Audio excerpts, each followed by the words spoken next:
Hello दोस्तों, नमस्कार। मैं हूं कुलदीप सिंह राठौर और स्वागत करता हूं आपका आपके अपने चैनल BRO ऑफिशियल नोटिफिकेशन के ऊपर। दोस्तों, कई दिनों से मुझे डिमांड आ रही थी कि sir ITI welder, electrician, black smith, इन सब के नोट्स प्रोवाइड कराइए। जैसा मैंने आपसे कहा था कि जैसे ही मेरे पास नोट्स आएंगे मैं आपको नोट्स दे दूँगा। तो अभी मेरे पास नोट्स आए हुए हैं। अभी तक मेरे पास कौन कौन से नोट्स आए हुए हैं पहले वो मैं आपको बता देता हूँ एक बार। मेरे पास नोट्स आए हुए हैं कुक के, BRO SKT के, BRO जो ड्रॉसमैन की आई थी वैकेंसी उसके, और जो जो एडमिनिस्ट्रेशन सुपरवाइज़र है उसके नोट्स आए हुए हैं मेरे पास। और अभी लगभग मेरे पास यही हैं और जो मुझे याद आ रहे हैं।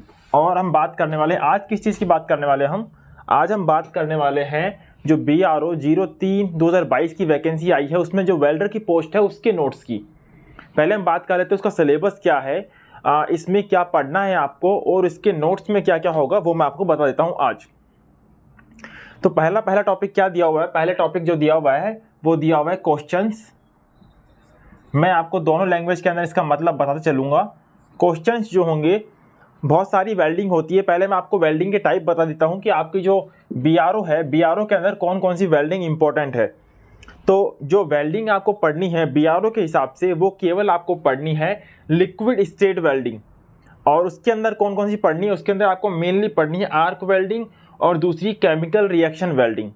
बिकॉज आर्क वेल्डिंग जो होती है आपको पता होगा, आर्क वेल्डिंग और दूसरी है chemical reaction welding. Chemical reaction welding. अब आर्क वेल्डिंग में क्या है दोस्तों? आर्क वेल्डिंग जो होती है वो 4 टाइप की होती है बेसिकली। पहला होता है फ्लक्स कोड। फिर दूसरा होता है अपना शील्ड मेटल आर्क वेल्डिंग। इसमें 2 होती है, टिग और मिग।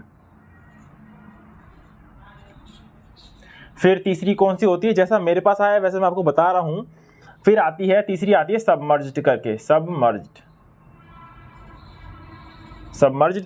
और जो केमिकल रिएक्शन वेल्डिंग होती है, इसमें आपको क्या पढ़ना है? इसमें 2 वेल्डिंग होती है, गैस वेल्डिंग और थर्मिट वेल्डिंग। तो क्या आपको ये पूरा पढ़ना पड़ेगा? जी नहीं दोस्तों, आपको पूरा पढ़ना नहीं पड़ेगा। आपको क्या क्या पढ़ना पड़ेगा मैं आपको बता देता हूं।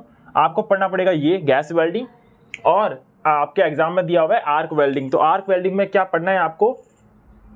आर्क वेल्डिंग में ये तीनों, flux code, submerged metal arc welding और सबमर्ज्ड वाली, इसको बोलते हैं शील्ड मेटल आर्क वेल्डिंग। इसमें टिग और मिग ये दोनों बहुत ही ज़्यादा इंपॉर्टेंट है। जैसा मेरे पास आया वैसा मैं आपको बता रहा हूँ। अब इसमें आपको क्या पढ़ना है? पहला क्या पढ़ना है? पहले आपको पढ़ना है questions based on this both.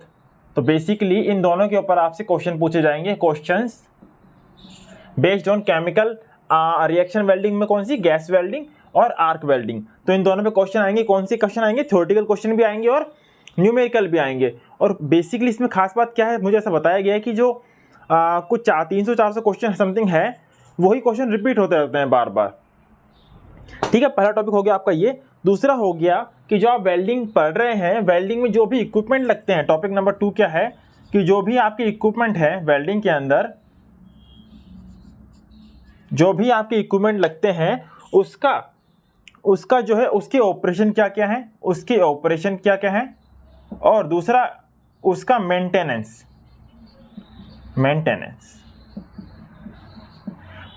यानी रखरखाव, ऑपरेशन यानी कार्य, उसके वर्किंग आप बोल सकते हैं कार्य, और यहां पर हो गया रखरखाव।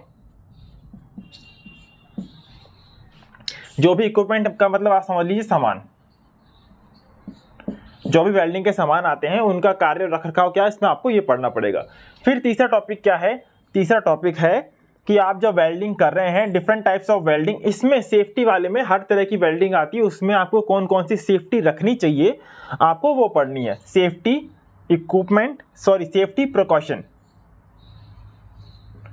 प्रिकॉशन। और पार्ट नंबर 4 है अपना जनरल नॉलेज, जीके। तो दोस्तों ये जो 1 नंबर हो गया ये, और 2 नंबर हो गया इक्विपमेंट, तीसरा नंबर हो गया सेफ्टी, और चौथा नंबर हो गया जीके। ये आपका छोटा सा सिलेबस है, इसलिए दोस्तों आपको बहुत ही कम पढ़ना है क्योंकि ये लेवल 1 की पोस्ट है। पर इसमें अगर आपको एक प्रॉपर तरीके से गाइडेंस मिल जाती है तो आप इस एग्ज़ाम को ईजिली क्रैक कर सकते हैं, क्योंकि आप हल्के में तो इसको भी नहीं ले सकते हैं अभी, क्योंकि कब आपको पता है दोस्तों, जो ईजी क्वेश्चन आते हैं उसी में लोग ज़्यादा फंसते हैं। हार्ड क्वेश्चन तो सब छोड़ देंगे, लेकिन ईजी क्वेश्चन में क्या होगा कि आप फंस सकते हैं। तो ईजी क्वेश्चन को भी आपने अगर अच्छी तरह पढ़ लिया ना, तो आपका सिलेक्शन 100% हो जाएगा, क्योंकि जो मैं नोट्स देने वाला हूँ आपको, जो नोट्स आपको मिलने वाले हैं, उन नोट्स से आपकी ये सारी चीज़ें इतनी अच्छी तरीके से कवर होंगी, जिससे जो है आपका सिलेक्शन 100% हो जाएगा। तो आपको ये नोट्स कैसे मिल सकते हैं वो मैं आपको बता देता हूँ एक बार। आप सबको पता होगा, आपको अगर नोट्स चाहिए तो आप मुझे व्हाट्सएप कर सकते हैं। मैं आपको अपना नंबर दे रहा हूँ, आपको बस ये लिखना है कि सर वेल्डर ITI के नोट्स चाहिए, किसके, BRO के। यहाँ पर आपको व्हाट्सएप करना है। मैं आपको बता दूंगा कि आप जो व्हाट्सएप है, जो नोट्स हैं आपको वो कैसे मिलेंगे, इनकी क्या प्राइस रहेगी और कैसे आपको नोट्स मिलेंगे, सब मैं आपको व्हाट्सएप पे बता दूंगा। आज के लिए दोस्तों इतना ही। आई होप ये वीडियो आपको अच्छा लगा। वीडियो अच्छा लगा तो प्लीज़ वीडियो को लाइक कर दीजिए। आपके कोई भी सवाल हो, कोई भी मन में डाउट हो तो आप मुझे कमेंट कर दीजिए दोस्तों को। चलिए मिलते हैं अगले वीडियो में। धन्यवाद।